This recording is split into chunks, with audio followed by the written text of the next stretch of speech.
देव मैं आज स्वरवेद का दोहा शब्दार्थ और भाष्य सुनाने जा रहा हूँ। बोलिए शिवदेव भगवान की जय। सत्य सत्य से अलग है, सोबर सत्य स्वरूप।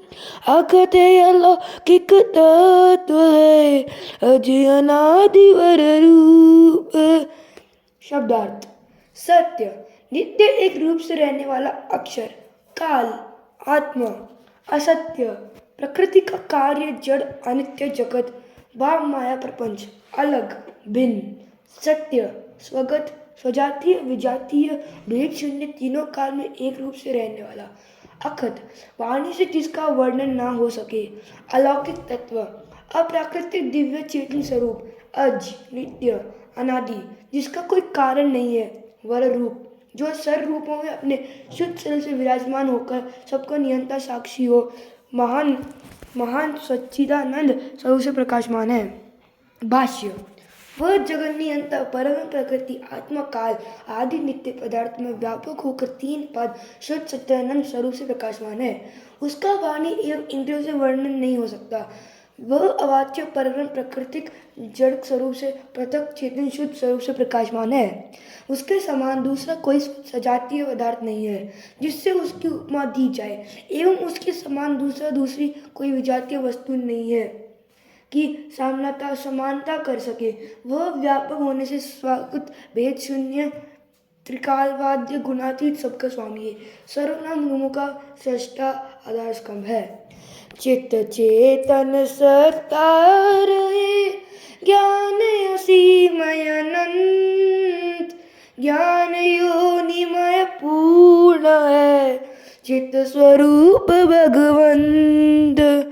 शब्दार्थ चित्त परब्रह्म, चेतन नित्य एक रस, अनंत जिसकी सीमा ना हो, योनि कारण। भाष्य परब्रह्म नित्य चेतन अस्तित्व से सदैव प्रकाशमान है।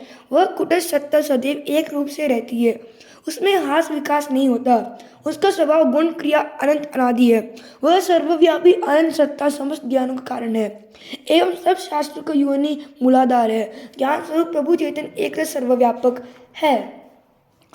परमानंद महान शब्दानंद स्वरूप, अपर चिन्ह सागर भरा, अमृत तत्व अनूप।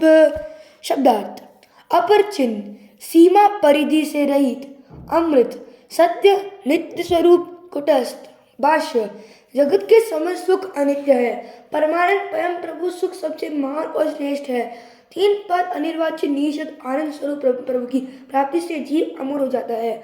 वह अमृत महासागर भरा हुआ है, उस अनंत महासागर की सीमा नहीं है। वह एक सर्वव्यापक होकर ओतप्रोत परिपूर्ण है। सच्चिदानंद स्वरूप है मम आराध्य भगवान, बार बार वंदन करूं युक्ति वेद रत्न ज्ञान। शब्दार्थ सच्चिदानंद सच्चित आनंद अर्थात नित्य ज्ञान, आनंद स्वरूप प्रभु युक्ति ढंग उपाय। भाष्य मैं सच्चिदानंद स्वरूप आराध्य भगवान को सद्गुरु वेद ज्ञान युक्ति से युक्त होकर बारंबार नमस्कार करता हूँ। आदि अंत अरु माध्य में शाश्वत जाको सेव, अमृत अंतर्यामी हो, नमो नमो मम देव। शब्दार्थ शाश्वत सदैव, अमृत सजीव, नित्य अंतर्यामी आत्मा अक्षर प्रकृति में ओतप्रोत एक रस व्यापक। भाष्य योग के उत्कृष्ट तीन भूमियां अंतरिक्ष देव और स्वधाम में जिसकी सदैव उपासना की जाती है, मेरे उस अविनाशी अंतरात्मा परम देव को नमस्कार है नमस्कार है। निज अनुभव वर्णन करूं, दिया ज्ञान प्रभु सोय, तेरा है तुझ में रहे, करत समर्पण सोय। शब्दार्थ अनुभव प्रकृति आधार छोड़कर शुद्ध चेतन आत्मा का पवित्र ज्ञान, समर्पण सुपुर्द सर्वस्व परिणाम। भाष्य व्यंगम योग समाधि में जो ज्ञान प्राप्त हुआ है उस अनुभूत ज्ञान का वर्णन करता है। यह ज्ञान तेरा दिया हुआ है और इसकी रक्षा भी तुम्हारे ही द्वारा होगी, इसलिए इस ज्ञान को मैं तुझे ही समर्पण करता हूँ। नित्य अनादि षट वस्तु है इन कर सब विस्तार, रूप गुण और कर्म का व्याख्या सकल प्रसार। शब्दार्थ। नित्य सदैव एक रूप से रहने वाला, अनादि आदि अंतरहित, रूप अस्तित्व स्वरूप, गुण ऐश्वर्य, कर्म क्रिया। भाष्य। नित्य अनादि 6 पदार्थ है, उनके अस्तित्व रूप एवं उनके कर्म गुण एवं स्वभाव का विस्तार पूर्वक वर्णन इस सदग्रंथ सर्वेद में किया गया है। चेतन 4 स्वरूप है, जड़ एक असार, जड़ चेतन से रहित है एक बांध संसार। शब्दार्थ। चेतन जिसकी कोई कारण ना हो, नित्य, जड़ परिणाम विकारशील तत्व, असार अनित्य चेतन रहित। भाष्य। उक्त 6 पदार्थों में 4 चेतन है, ब्रह्म, जीव, परम पुरुष और नित्य अनादि सद्गुरु, ये 4 पदार्थ चेतन है। प्रकृति अनित्य जड़ वस्तु है, जड़ में स्वयं क्रिया नहीं होती, उसकी क्रिया स्वयं चेतन द्वारा प्रकट होती है, इसलिए प्रकृति परिणाम में जड़ वस्तु है। काल एक पदार्थ है जो जड़ चेतन दोनों से रहित है, जिसके द्वारा प्रकृति चक्र एक पद सृष्टि चल रही है। काल के आधार पर ही यह संसार चक्र चल रहा है, अतः काल भी एक नित्य वस्तु है। सृष्टि और प्रलय काल में ही होता है। दिन रात वर्ष मास संवत्सर निमेष कला क्षण ये सभी काल द्वारा ही चल रहे हैं। 72 चतुर्युगी एवं 14 मनवंतर एवं यह कल्प, सृष्टि, ब्रह्म, दिन और रातें सभी काल परिमाण में ही चल रहे हैं। बिना काल की सृष्टि नहीं होती। काल नित्य वस्तु है। यदि काल नहीं रहेगा तो प्रलय की गणना कैसे होगी, क्योंकि प्रलय में सूर्य के न होने से दिन रात नहीं हो सकते। अतः परब्रह्म काल द्वारा ही विकल्प प्रलय के पश्चात पुनः सृष्टि का निर्माण करता है। अथवा स्वर में अनिर्वाच्य परम पुरुष अक्षर आत्मा अद सद्गुरु के ये चेतन पदार्थ है और प्रकृति एवं काल 2 पदार्थ एक बार सृष्टि में है, जिनमें परिणामशील प्रकृति कार्य कारण संबंध सृष्टि प्रवाह से नित्य है। काल के आधार पर ही जगत की रचना और लय होती है, इसलिए काल भी एक नित्य पदार्थ है। महर्षि कर्णाद ने वैशेषिक में अपने 9 द्रव्यों में काल को भी एक पदार्थ निरूपित किया है। अर्थवेद में काल सुक्त आया है। काल के प्रभाव से ही पृथ्वी और जीव मंडल के बीच अंतरिक्ष में यह समस्त जगत अखिल ब्रह्मांड चक्र चल रहा है। सूर्य, चंद्र, नक्षत्र आदि यह सभी पदार्थ काल के नियंत्रण में गतिशील होकर अपने कार्य को करते हैं। श्वास प्रश्वास की गति, आयु, मृत्यु, जन्म और भोग सभी काल में ही उपभोग कर रहे हैं। अतएव काल भी एक छठवां नित्य अनादि पदार्थ है। एक सकल असकंब है, एक चला वनहार, बद्ध मुक्त तत्व एक है, एक छोड़ा वनहार। शब्दार्थ। असकंब जगत को धारण करने वाला नित्य परब्रह्म, चलावनहार जगत को चलाने वाला अक्षर ब्रह्म, बद्ध मुक्त बंधन और मुक्ति इन दोनों अवस्थाओं को प्राप्त करने वाला तत्व जीवात्मा, छोड़ावनहार प्रकृति बंधन से छूटकर मुक्ति प्रदान करने वाले नित्य अनादि सद्गुरु सुखदेव। भाष्य। स्कंभ अर्थात अनिर्वाच्य नीच शुभ सत्पुरुष के आधार पर ही अक्षर द्वारा एक बार में इस विशाल जगत की रचना होती है। स्कंभ परब्रह्म के ईक्षण संकल्प से ही अक्षर ब्रह्म की संधि से परमाणु मंडल में कम तराहट पैदा हो जाती है। इसलिए जगत का अधिपति आधार सर्व प्रकाशक नियंत्र साक्षी सर्वांतर्यामी परब्रह्म है। इसी को सद्गुरुदेव ने सर्वेद में स्कंभ कहे। अर्थवेद के स्कंभ सूक्त में स्कंभ स्वरूप का वर्णन किया गया है, इसलिए स्कंभ एक नित्य अनादि पदार्थ है। दूसरा पदार्थ जिसको इस दोहे में चलावनहार कहा गया है वह अक्षर ब्रह्म है। एक बार जगत के अंदर जिसकी सत्ता से समस्त क्रिया हो रही है वह अक्षर है। परमाणु में गति अक्षर के सहयोगी द्वारा होती है, इसलिए जगत को चलाने वाला अक्षर ब्रह्म है। उत्पत्ति पालन तथा लय जिसके द्वारा होता है उसको ब्रह्म कहते हैं। अतः अक्षर भी एक कुटस्थ अनादि पदार्थ है। अक्षर आधार पर ही सर्वांतर्यामी सर्वश्रेष्ठ सृष्टा महाप्रभु जगत की रचना करता है। अतः अक्षर भी एक नित्य अनादि पदार्थ है। तीसरा पदार्थ जीवात्मा है। जीवात्मा के अंदर ज्ञान, इच्छा एवं प्रयत्न ये तीन गुण नित्य विद्यमान रहते हैं। प्रकृति के संबंध से दुख, द्वेष ये दो गुण और बढ़ जाते हैं। जीवात्मा की प्रकृति के बंधन में पड़ा है और ज्ञान प्रकाशक होने पर जब दिव्य जीवन की प्राप्ति हो जाती है तब आत्मा अपने मोह और अज्ञान के बंधन से रहित और मुक्त हो जाती है। बंधन और मुक्ति एकदेशी परिच्छिन्न वस्तु ही होती है।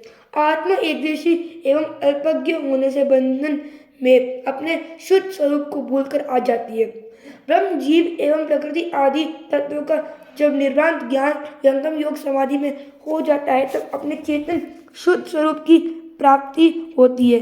इसी को मुक्ति कहते हैं। सारे देह संघात के अंदर प्रकाश करने वाला जीवात्मा है। बिना आत्मा के शरीर, मन, बुद्धि, प्राण से स्वयं क्रिया नहीं हो सकती है। जिसका बंधन नहीं होता है उसी की मुक्ति होती है एवं जिसकी मुक्ति है उसी का बंधन है। बंधन और मुक्ति जीव की औपाधिक अवस्था है। आत्मा तो सदैव कुटस्थ है, उसके अस्तित्व में ह्रास विकास नहीं होता क्योंकि नित्य पदार्थ सदैव कुटस्थ होते हैं। जिसके अंदर आदि अंत होता है वह सांत्वन एकदेशी कारण कार्य वाली जड़ वस्तु है। अतएव आत्मा किसकी भी अवस्था में विद्यमान रहती है, उसके चेतन स्वरूप में परिणाम विकार नहीं होता। अल्प शक्ति और बल जीवात्मा में है, इसलिए उसे अनेक स्थानों और स्थितियों में आना पड़ता है। अतः बंधन और मुक्ति जीवात्मा की होती है। अपने स्वरूप को भूलकर आवागमन त्रिताव दुख में पड़कर कष्ट पा रहा है। इसलिए बंधन और मुक्ति में रहने वाला जीवात्मा एक नित्य अनादि पदार्थ है। चौथा पदार्थ मोह बंधन से छुड़ाने वाला नित्य अनादि सद्गुरु है। बंधन से मुक्त करने वाला सद्गुरु है। वे ही सद्गुरु भवतप्त जीवों को अपने ज्ञान प्रकाश से मोह निद्रा से जगाकर चेतन आनंद की प्राप्ति करा इस आसार संसार के बंधन से छूटकर मुक्ति प्रदान करते हैं। इन्हीं को वेदों में संत, अज एवं अत्रि नाम से संबोधित किया गया है। सृष्टि के प्रारंभ में जब मानव जगत का विस्तार होता है तब अध्यात्म विद्या के प्रकाशमान को लेकर अज नित्य अनादि सद्गुरु संसार में प्रकट हो जाते हैं। सद्गुरु के प्रकाश में अनेक महर्षि ब्रह्म विद्या अनुभव तत्वों को प्राप्त कर आध्यात्मिक शांति को प्राप्त होते हैं। सद्गुरु कोई जीव, ऋषि या महर्षि नहीं है, बल्कि वे अनादि ब्रह्म विद्या के आदि प्रचारक अध्यात्म जगत के सम्राट वंदनीय सत्पुरुष है। इन्हीं की शरण में रहकर अध्यात्म प्रति परमानंद निःशब्द परम पुरुष की अविचल भक्ति करते हैं। इन्हीं को करुणामय संतपति नाम से संबोधित किया जाता है। आप ही के द्वारा वेदादि सद्ग्रंथों एवं वाणियों में ब्रह्मविद्या का ज्ञान प्रकाश होता हुआ है। उपनिषद में वर्णित देवयान पद द्वारा जो मोक्ष की प्राप्ति बतलाई गई है उसमें अमानव पुरुष द्वारा ज्योति परब्रह्म की उपलब्धि बतलाई गई है। वह अमानव पुरुष अज सुकृत देव है। जब सुकृत देव जी की ज्ञान धारा ब्रह्म विद्या के प्रचारक आचार्य की आत्मा में प्रवाहित होती है तब सद्गुरु या महर्षि का पद प्राप्त होता है। सद्गुरु देव के संसार में गुरु पद को प्रदान करते हैं। स्वतंत्र मनमुखी कोई सद्गुरु नहीं होता, सद्गुरु बनाते हैं। अतः ब्रह्म विद्या के आदि आचार्य सुकृत देव है जो अनेक जन्मों की अज्ञान निशा में पड़े हुए हैं। जीवों को प्रकाश देकर अमर परमानंद को प्राप्त करा प्रकृति बंधन से छुड़ाकर मुक्त कर देते हैं। इसलिए इस पद में इन्हें छुड़ावन हार कहा गया है। बिना अनादि सद्गुरु के प्रकाश से अध्यात्म की शक्ति नहीं प्रकट होती और न आध्यात्मिक जीवन प्राप्त हो सकता है। सद्गुरु प्रकट गुप्त दोनों रूपों से दर्शन दे अनन्य शरण अधिकारी मुमुक्षुओं को सदुपदेश करते हैं। उनका दर्शन किसी महान योगीश्वर पवित्र आत्मा का प्रभु दया से कभी कभी प्राप्त होता है। वे अपने स्वरूप से संसार में भ्रमण कर अनुरागी सदभ्यासी सच्चे भक्तों को किसी भी रूप में प्रकट होकर निश्चय ज्ञान प्रदान करते हैं। हृदय मस्तिष्क शून्य में उनकी सहज वाणी प्रकाश करती है। वे परम प्रभु जीवनदार सर्व संरक्षक है। बिना इनकी शरण आए जीव का रिताप नहीं छूट सकता। संसार की बंधन देता दुख को छुड़ाने वाले सद्गुरु नित्य अनादि है। इनका रूपांतर नहीं होता। वे सदैव चारों युगों में प्रकट होकर जगजीवों का उद्धार करते हैं। इनकी देह इच्छानुकूल स्वतंत्र प्राप्त होती है। वे कभी भी अपनी इच्छा के अनुसार अनन्य शरण अधिकारी भक्त को प्रत्यक्ष दर्शन दे सकते हैं और देते हैं। वे अध्यात्म जगत के पिता परम प्रभु है। अतएव समस्त प्राणी अपने जीव उद्धार एवं आध्यात्मिक विकास के लिए नित्य अनादि सद्गुरु सुखदेव देव की नित्य प्रार्थना भक्ति करे, जिससे अध्यात्म पर सुलभ और सुखकारी हो, चिर शांति एवं आनंद की प्राप्ति हो। अतएव नित्य अनादि सद्गुरु भी एक अनादि पदार्थ है। यही सर्व की रचयिता का भाव है। पांचवा पदार्थ प्रकृति के है। प्रकृति को ही माया कहते हैं। माया परमाणु और प्रकृति ये शब्द भाव को द्योतक है। प्रकृति का मंडल एक पाद है। प्रकृति का कार्य यह स्थावर जंगम चराचर जगत है। पंच तत्व निर्जीव सृष्टि एवं शब्दिक प्राकृतिक रचना शर और अनित्य जगत यह सब माया का विस्तार प्रकृति का परिणाम है। तब रज एवं तम के साम्य भाव को प्रकृति कहते हैं। पंच शब्द 10 अनह 3 ज्योति अष्टचक्र सब प्राण इंगला पिंगला सुषुम्ना एवं पिंड ब्रह्मांड के सारे दृश्य प्रकृति है। जैसी मिट्टी से बर्तन और सोने से भूषण बनाता है, उसी प्रकार प्रकृति की विकृति के परिणाम स्वरूप इस विशाल सृष्टि को रचना होती है। जगत का मूल कारण प्रकृति है। ब्रह्म जगत का निमित्त कारण है। साधारण कारण जीव और उसके कर्म उपभोग है। प्रकृति के प्रत्येक पदार्थ में रज और तम ये 3 गुण मिलते हैं। प्रकृति में प्रत्येक क्षण क्रिया हो रही है। वही गति जगत को अपने में धारण कर संसार चक्र को चला रही है। जब तक परमाणु में गति है तभी तक सृष्टि का धारण हो रहा है। जब गति बंद हो जाएगी तब प्रलय हो जाएगा। सृष्टि और प्रलय ये दोनों प्रकृति के धर्म है। प्रकृति में स्वतः क्रिया नहीं होती। परब्रह्म के प्रकाश में अक्षर द्वारा प्रकृति में क्रिया होती है। जड़ वस्तु स्वयं क्रियावान नहीं होता। ज्ञान और कर्म ये दोनों गुण जीव और परमेश्वर में है। अतएव इच्छा और इच्छा के द्वारा आत्मा या परब्रह्म अपनी क्रिया को करता है। वह क्रिया चेतन की है, जड़ की नहीं। इसके अभाव में क्रिया रही प्रकृति हो जाती है। वह कर्ता उस क्रिया से भिन्न है। जिसकी क्रिया है वही कर्ता है एवं कर्ता के चेतन तत्व से ही जड़ प्रकृति में क्रिया होती है। प्राकृतिक में स्वाभाविक क्रिया नहीं होता है। चेतन परब्रह्म के द्वारा ही प्रकृति में क्रिया होती है। परमाणु विज्ञान द्वारा जगत में अनेक उपयोगी कार्य होते हैं। परमाणु विज्ञान अध्यात्म के प्रकाश में ही प्रकट होता है। विभूतियों में आकाश गमन, अंतर्दान, काया प्रवेश, प्रकृति की चेष्टा क्रिया का व्यवहार और तत्वबोध ये सभी ज्ञान प्रकृति मंडल के हैं। अतः प्रकृति का मंडल जहाँ तक है तब उसे सूक्ष्मदर्शी अनुभव दृष्टा योगीजन जानते हैं। प्रकृति का विकास पूर्ण रूप से योग द्वारा ही हो सकता है। 10 इंद्रिय, 10 प्राण, चतुष्टय अंतःकरण, स्थूल सूक्ष्म कारण, महाकारण एवं कैवल्य ये सभी प्रकृति माया के विविध स्वरूप है। इस प्रकृति बंधन से छूटने के लिए योग युक्ति द्वारा सद्गुरु का साधन वेद अभ्यास प्रभु सुमेर अनुभव प्रकाश है। माया का प्रबल प्रभाव सारे मनुष्य जीवन पर है। उस त्रिताप दुख से आत्मा मुक्त हो जावे, इसी के लिए अध्यात्म के सारे साधन होते हैं। राग द्वेषी मोह मात्सर्य छल कपट प्रवंचना एवं अनेक दोष दुर्गुण हमन को बांधे हुए नीचे ले जाकर पतन कर रहे हैं। इसी माया का प्रकोप सर्वत्र व्याप्त है। जड़ अनात्म जगत को छोड़कर ही चेतन स्वरूप से सच्चिदानंद महाप्रभु की प्राप्ति होती है। माया मोह से अलग होने के लिए ही सारे प्रयत्न ब्रह्म विद्या तत्व ज्ञान में है। इसलिए स्वरवेद के इस दोहे में प्रकृति को जगत का समावाही कारण बतला कर अनादि तत्व घोषित किया गया है। इसलिए प्रकृति भी एक अनादि परिणामी तत्व है और जगत का उत्पादन मूल कारण है। उठावा पदार्थ काल है, इसकी व्याख्या पहले दोहे में कर चुका हूँ। बोलिए सूर्यदेव भगवान की जय। अगर आपको वीडियो अच्छी लगी तो लाइक करिए, चैनल पे नए हो तो सब्सक्राइब करिए, ज़्यादा से ज़्यादा शेयर कीजिए। अगर मैंने ज़्यादा जल्दी गलती की तो माफ़ कीजिए और मेरे को जल्दी से व्यू दीजिए। बोलिए सूर्य भगवान की जय।